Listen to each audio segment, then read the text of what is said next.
We want to make sure that if we say that this will help you be a more confident caregiver, or help you understand finances, or help you with stress, that it actually works and that it's consistent and it works for everyone. So my research is in that area, making sure that we have programs that are practical and impactful. They make a difference in the caregiver's life. So I'm not, over here designing programs without the caregivers. I always listen to I wish I had known, I wish someone had told me, and then we take those wishes and try to turn them into programs. Did you know that in 2020, there were 53 million caregivers in the United States? And by 2025, this number is expected to grow to 62.5 million. 73% of these caregivers also have a job. They are called working caregivers, and they are invisible because they don't talk about their caregiving challenges. Working Caregivers, the Invisible Employees, is a podcast that will show you how to support working caregivers. Join Selma Archer and Zack on the Working Caregivers, the Invisible Employees podcast as they show you how to support working caregivers. Good morning, good afternoon, good evening from wherever you are listening. We thank you. This is the Working Caregivers, the Invisible Employees podcast. Thanks for being here. I'm Zack. And I'm Selma Archer. Hey, Selma, how are you? I'm great. I'm excited about our guest today. Oh, well, then let's get right into this. Well, we have with us Dr. Donna Benton, who is the director of the Family Caregiver Support Center at the University of Southern California. Welcome, Dr. Benton. Oh, thank you. I'm so glad to be here. Hello, Dr. Benton. Well, we are going to pick your brain. Oh, dear. I hope you have a thimble around. Someone with your level of experience in the caregiver space and the advocacy work that you do, we are just thrilled to have you join us and talk about some of those things with us today. So if we can just get started, my first question to you is, tell us something interesting about the place where they live. Okay. Well, I'm born and raised in Los Angeles, which tends to be a novelty. Within my neighborhood in LA, we are, according to all the maps and stuff, we are the most diverse neighborhood in my council district. So we have the most income diversity, ethnic diversity, cultural diversity, food diversity, housing diversity. I mean, it's really interesting that we're kind of a microcosm of the rest of LA. And I actually live in Los Angeles, the city of. Nice. I don't think I've met very many people that are actually born in LA. I know. Wow. It's really a unique. Every time I go, it's like, oh, I'm a true native from a city. Wow. I was there just a couple of years ago because my daughter-in-law is from LA and her parents live there. And I'm just going to do a shout out. It's their anniversary today to my in-laws. So happy anniversary, in-laws. But happy anniversary. Happy anniversary. But I loved LA, and I will have to check out your neighborhood the next time we come because I'm a big food eater, as you can see. Great. Yeah, tell. So if we can get started with the substance of our conversation, Dr. Benton and I had the pleasure of doing some advocacy work on the Hill a couple months ago at the National Caregiver Summit in Washington, D.C. And actually, you were, Dr. Benton, you were the most experienced caregiver advocate on our team. So we kind of all look to you for guidance and, and support and helping us calm down our nerves a bit. But I want to ask you, can you just share with us how you got involved in caregiver advocacy and the work that you do? Like many people, it starts personal. Having cared for and been a caregiver to grandparents and parents. And so I knew over time, I always felt like when I would talk to other people who didn't realize that they were family caregivers, that we needed to pull together. Because once I started learning the statistics, that 1 out of every 4 households probably has caregiving, and that it's common across every culture, every income, every ethnic group, every geographic group, that there's more people caring for family members and friends than anybody else who's caring for as we get older. So that's how I got started. Is, it starts with the personal, then you kind of learn the demographics, and then you start talking to people. And I realized that family caregivers, because we tend to be invisible, because we're just a mom, or that's my sibling, or it's my grandmother, we don't tend to think about ourselves. We think about the person we're caring for, but we don't realize that if we don't care for ourselves, or we do, but we don't really kind of take it to heart as much. If we don't care for ourselves, we're not going to be there to fulfill the promise that we want, which is to keep that person comfortable, safe, respected in the home. And so that's when I began to think, it would be really nice if we did more advocacy and let people know that, yes, you're relying on us, but we are more than assistive devices. We need to be respected, and we need things that will make our lives easier and help us balance our work, which is what this show is about, our work with what we want to do for our families. And that it's so common that we need to start to bring it forward. Wow, that's great. And the beauty of that is that you were able to take your personal, journeys of caregiving into your work, into the job that you do. That's really unique. That's fantastic. So Dr. Benton, Selma and I were very happy and privileged to meet you at the Caregiver Nation Summit, which is hosted by Jason Resendez and the National Alliance for Caregiving. It was our first time. Was that your first time, or have you been before? No. Well, this was with that group, my second time. Okay. But I've done advocacy on the Hill and locally, in California, a few more times than that. Well, we really, really were just amazed by the advocacy work that's being done and the people that we met. I think you were one of three, in particular, individuals who were affiliated with universities and that have family caregiver centers in their universities. Can you tell us a little bit more about that, Dr. Ben? I mean, why, first of all, does a university feel like they need to do that? And second, why are you associated with them? What do you do for them? That's really wonderful. It's like, why would a university have a family caregiver program? So the USC School of Gerontology, which is where our program is located, it really started out because they recognized the importance of their students having really practical experience in the community and what was going on in the community. Even more so when our program started, and we were one of the first in the nations to be part of the California Caregiver Resource Centers. And the university, as far as the School of Gerontology, realized that because there was a focus on dementia, older adults, and family caregivers who are usually younger, but it really went across the lifespan. And that's what gerontology is about. It's understanding the interaction of the lifespan. The other thing is, when the program started, which was well before I started, and, the program is going on its 40th year, and I've been there about 28 of those years.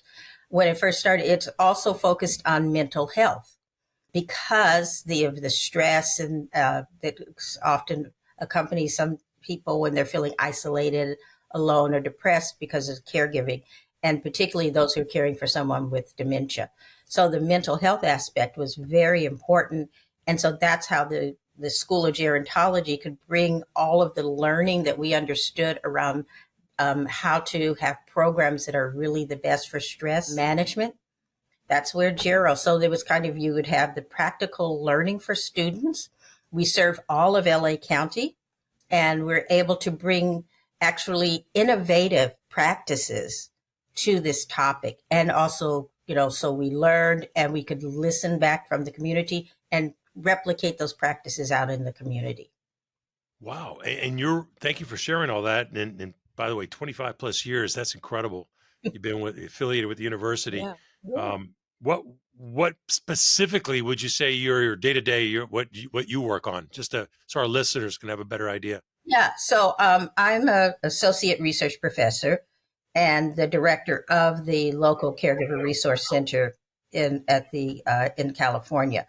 But I really work on bringing programs that are what's called evidence-based, meaning that if we are helping somebody and we're doing an education program or a training program, we want to make sure that if we say that this will help you be a more confident caregiver or help you understand finances or help you with stress, that it actually works and that it's consistent and it works for everyone. So my research is in that area, making sure that we have programs that are practical and impactful. They make a difference in the caregiver's life. And then I have to measure that. So there's always evaluation, which is what schools do. We evaluate and then it helps others replicate it. So if we find something that works or doesn't, because, sometimes we think, oh, this will work. And then you find out, no, that's really not helping anybody. We want to let people know so that you don't waste money and funds. And what's the best thing out there? So we've contributed a lot to the research in the field, developing programs and bringing new things to caregivers in the community across the board and across the lifespan. So does just so that I'm clear, does your research at all include issues around the actual care recipient as well, or just for caregivers? I tend to focus on the caregiver because it will transfer over to the care recipient. Okay. So I look at the relationship, like how can you improve communication with the person you're caring for? So that's both people. How can you find better ways to control your sense of frustration so that we don't end up harming the person we're caring for? How do we help our finances and know what kind of programs we can seek out that can help so that we can work and also stretch our funds a little more, because, there's not a lot of funding for a lot of the services that are needed.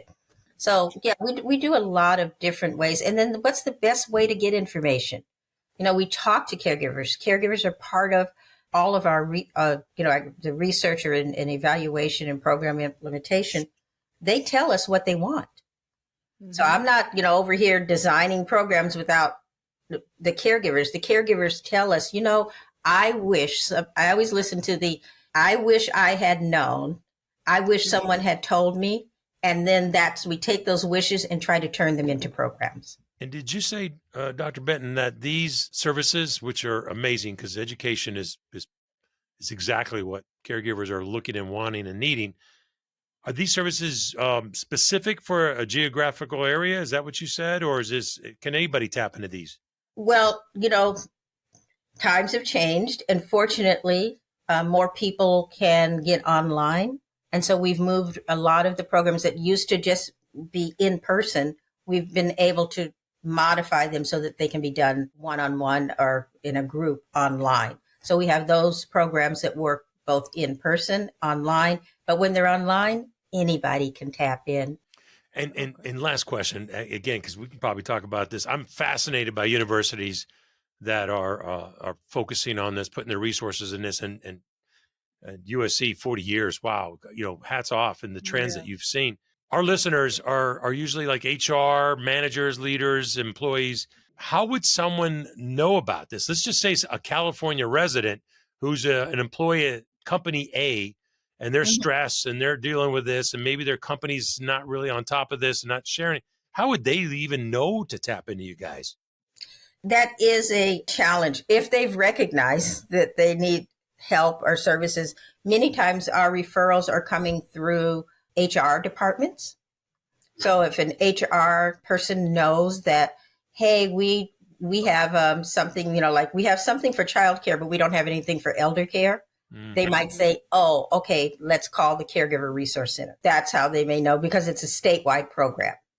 Or let's call we also have contracts with the area agencies on aging, and they're national.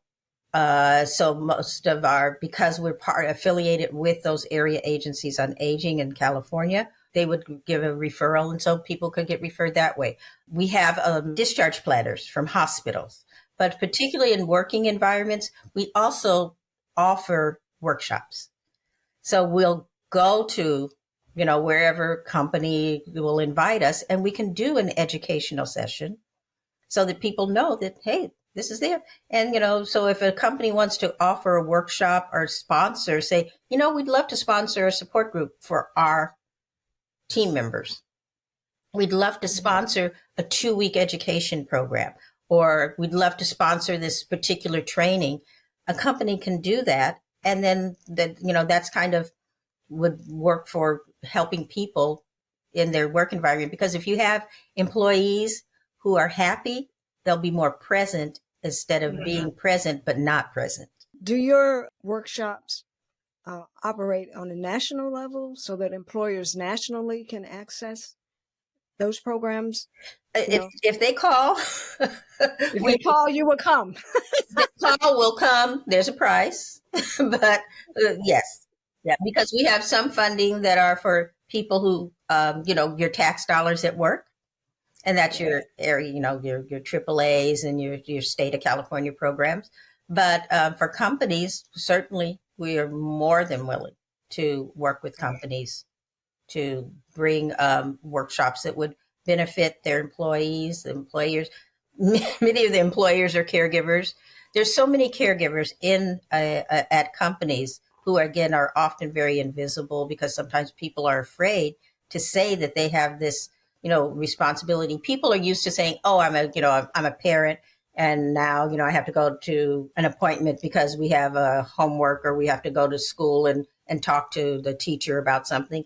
And employers are kind of used to that, but they're not so used to elder care related issues and having to go to, say, a doctor's appointment or something for your family member who, and they may say, "Oh, but can't your parents do that themselves?" Because, it's like, well, those are adults. Why do you have to care for them?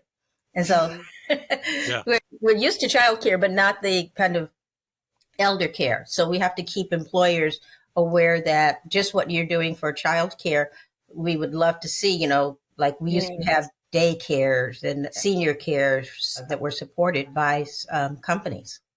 This is why the three of us are getting along so well. I mean, you're speaking our language, and invisible is really our driver here to try to help people become more visible. Just one other quick question. I mean, like I said, we could talk about USC all day. This silly question, probably. Is this program offered to the employees of USC? Is it a benefit by any chance? It's not a benefit. I mean, they can call, and we certainly get employees, but USC, unfortunately, it does have a good internal HR department that's providing the services that we do, but we also work with them to do workshops. Yeah. So we have that. I'm there at USC. They're our fiscal sponsor, and they're the one in the School of Gerontology, and clearly we work together. But, they have a very good employee support, and they had an entire caregiver page. And those were in the early days. That's what we helped build and understand. And then USC has been able to adopt it and expand it across more people than what we could actually handle for our program. Selma, I usually do this at the end of the show, but I got to do this now, if you don't mind. We like to throw a challenge to our listeners. Here's the challenge that I'm going to throw out there. Who's going to be the first HR leader that reaches out and inquires, no strings attached, no obligation, but inquires about an educational program for their organization? Who's going to be the first one to reach out? Dr. Ben said there's a price, but I guarantee it's probably a lot more affordable than you think. Yeah. So who's going to be the first? And we will put all her contact information in the show notes. Absolutely. So just a question, stepping back a little bit in terms of the advocacy work, because, you and I worked on the Older Americans Act, advocating for that. Can you just talk a little bit about some of the other, advocacy opportunities that you're involved with? Yeah. On a national level? Sure. So, the Older Americans Act, one of the primary reasons that I was there advocating is that part of the Older Americans Act has what's called the 3E National Family Caregiver Support Program. And that's part of the Older Americans Act. So it became very critical that we have passage of that piece within the Older Americans Act, along with all the other supports, because everything in the Older Americans Act helps both the person who has the disease and the person who's caring for them. And the key piece is we really want to help advocate for like work-life balance policies. And so that's another area that we work very, very hard on, like paid family leave, caregiver discrimination, understanding easier ways to get unemployment insurance, things that really help. And then what can, businesses do to make it a little easier for somebody with flexibilities and work schedules, things like that. And we don't want to have everything legislated, right? Mm-hmm. So part of in working with businesses is not everything needs to become a law. But if you work together between the business and understanding what your employees need, because the one thing is we want to help you reduce turnover and inefficient, and you can do that by having people that are committed. And they found that if there's flexibility, when there's good leave policies around any kind of family care, you actually have higher rates of productivity and for companies, because people are committed. There's not going to be as much turnover and people are happier. And there's more trust built between the employee and the employer when people understand that we all have some family issues, and you can do that in an equitable way across all your employees. And it impacts all age groups. Mm-hmm. All your employees' age. Just like Rosalind Carter said. So, in follow up to what you just stated, what do you see as the major challenge for employers going into 2025? I think the biggest challenge is that they're going to have to find a way to support programs that are both public and private that can benefit their employers. So having programs that allow for home and community-based services, understanding the importance of those programs for their employees because it keeps them in the workforce.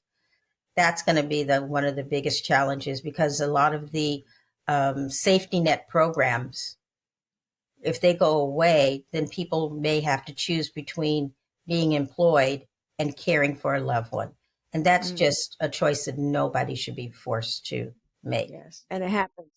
And if there are good combinations of public and private support, then you don't have to make that choice. And that's what you help educate employers on? Yes. That's great. You don't want to force people into a choice like, do I have to work or do I have to care for my mom during her last years of life? Yes. And I got to tell you, unfortunately, and especially impacting women, that is more common than we think. I am part of a shout out to Liz O'Donnell in the Working Daughter private Facebook group. She has over 10,000 members, and I'm the honorary working dude. I'm allowed to hang out with this gang. They've helped me significantly with my caregiving with my mom, and it's a place to vent. It's a place to ask questions. But I got to tell you, Dr. Ben, what you just said, I read it and I just cringe. But there are so many times where a member will say, I had to quit. I can't, there's no way I could do my job and take care of this. And I'm financially strapped. And, we really hopefully got to do better. We got to do better. On that note, and you mentioned this already, Dr. Ben, childcare, we've come a long way. I'm not going to age us, but Selma and I both worked in corporate in the 80s. Where still, everyone thinks maternity leave and family medical leave has been around forever. It wasn't. And even when it was first introduced, it took forever for it to actually become a law. And then even then, it took a while for corporation cultures to adjust to it, right? Right. So with all your experience and tools that you have available, what could employers be doing like this year to try to speed things up a little bit, because there is a caregiver crisis. It's on the horizon, if not here already. And so just, I don't know, do you have some other suggestions, or what can they do now? Because it's not easy to create a Yeah. culture of care, right? So, Well, I love that, as you said, a culture of care. And I think part of that is businesses can help expand the definition and take away the kind of siloing of, oh, only a wife, only a spouse and can be a caregiver, or only the adult child or grandchild. Well, let's just kind of open it up, because we know that it's a family of care. So can't we have care being done because you have a strong relationship? So corporations can take down those artificial who is a caregiver, or who can, be defined as a caregiver, and push for a broader definition, and understand that it's that relationship of care for the family. I love that. As you heard dogs barking earlier, we're huge dog lovers, but I got to tell you, I could easily show you an employee whose dog becomes seriously ill. Also, that's care, right? At the end of the day. So I love what you said, Dr. Ben, and I hope as corporations start adjusting their definition and broaden it, all caregivers need to be considered and supported, future as well, future caregivers. Yeah. Thank you. And recognize that it's going to be, each caregiving situation feels a little different. And so it's not that but there are just some common things. And if you can bring education to a person, if you can give that flexibility to people, understand that, sometimes there's this fear, it's like, oh, well, if we give everybody 5 days of paid leave, or they get 5 days of sick time, everybody's going to use it. Research has shown that people tend to underuse it once they know that it's available. Mm-hmm. That not everybody takes the full time. It's also so important to allow people to understand that if you take sick time for a family member, that is not the same thing as a vacation. Amen. Amen to that. Forcing people to use their vacation time as like, oh, well, yeah, you can do this, but now it's got to go on your vacation time. If you're using your vacation time to care for a family member, they didn't get a rest. So you're not getting a rested worker when they come back, like if they went away and actually had a break and weren't working. So if they can help with that, that would be wonderful. Understand that sick time is sick time, vacation time is vacation time, and help people don't call family caregiving part of your vacation time.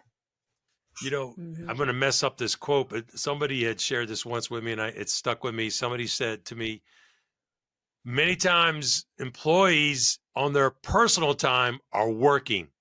So what's wrong with employees spending personal time at work and getting paid for that, right? At the end of the day. I mean, it makes sense if you think about it. Balances out.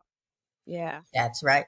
Dr. Benton, you mentioned early on that you talk to caregivers and you find out what it is that they need and what it is they want. And if I had known now what I didn't know at the beginning of my journey, can you share with our listening caregivers some tips about, some of those voids that they may not know, but they're going to come up against? Okay.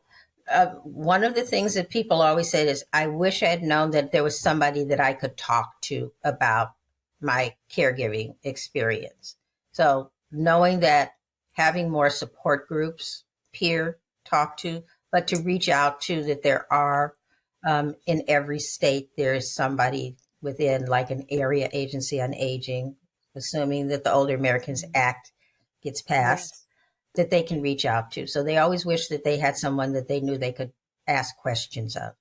They also wished more often that they understood the importance of taking a break, and that it's not selfish.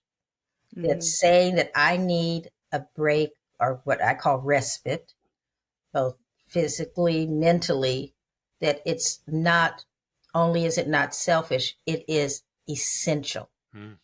Yes. That it is, if you don't do it, you are going to burn out and you won't be there for the long run, that you want to be there, and you won't have the patience. You'll do all the things, like your patience will be gone. And then everything else around you starts crumbling. So they always say, I wish I had understood that me taking a break was not a selfish thing, and that they didn't, blame themselves for actually saying, I need a break. That's a mic drop right there. That's a mic drop. That's awesome. I'm just saying what the caregiver said. I wish I knew. Yeah. So those are the two things that always stand out for me. And that's true. That's true for me. You said exactly what I would have answered that question. Those are the two things. And I was so bad, I even went to respite with my mom. When she went to respite care, I would go with her to make sure I wasn't getting any rest. Right. But I thought that was selfish. Just like you're saying. Yeah. It's so crazy. Yeah. Well, thank you so much, Dr. Benton, for being here with us and sharing all the wonderful work that you do. I had no idea, of everything that you were involved with. This is fantastic information, not just locally, but on a national level as well. So thank you. We appreciate you. We appreciate your work. And I really appreciate that you have this podcast for working caregivers and the employers, because the majority of people are working while they're giving care. And thank you so much for inviting me on this podcast to have this wonderful discussion with you. And I want to remind our viewers and listeners that challenge: who is going to be the first person to reach out to Dr. Benton and just inquire about doing an educational program? Trust me, it will be one of the best moments of conversations that you've ever had in terms of starting your culture of care. Thank you, Dr. Benton. Great. Thank you so much. Thank you for tuning in. Be sure to catch new episodes of Working Caregivers, the Invisible Employees podcast, every other Tuesday. Please also visit our website, invisibleemployeeadvocates.com, to subscribe to our newsletter, purchase our book, and learn more about how we can help you strengthen your workplace to become more supportive of working caregivers.